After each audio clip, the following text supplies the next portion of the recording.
1 Chroniques, chapitre 20.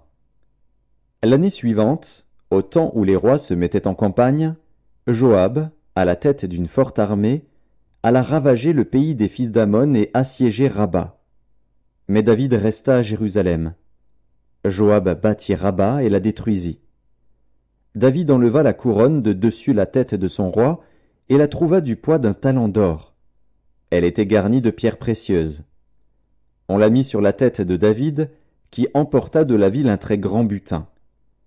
Il fit sortir les habitants, et il les mit en pièces avec des scies, des herses de fer et des haches.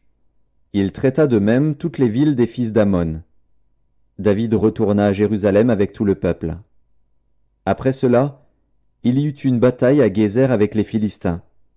Alors Sibécaï, le Hushatite, tua Sipaï, l'un des enfants de Rapha. Et les Philistins furent humiliés. Il y eut encore une bataille avec les Philistins. Et Elkanan, fils de Jaïr, tua le frère de Goliath, l'Achmi de Gath, qui avait une lance dont le bois était comme une ensouple de tisserand. Il y eut encore une bataille à Gath. Il s'y trouva un homme de haute taille, qui avait 6 doigts à chaque main et à chaque pied, 24 en tout, et qui était aussi issu de Rapha. Il jeta un défi à Israël. Et Jonathan, fils de Chiméa, frère de David, le tua. Ces hommes étaient des enfants de Rapha à Gath. Ils périrent par la main de David et par la main de ses serviteurs.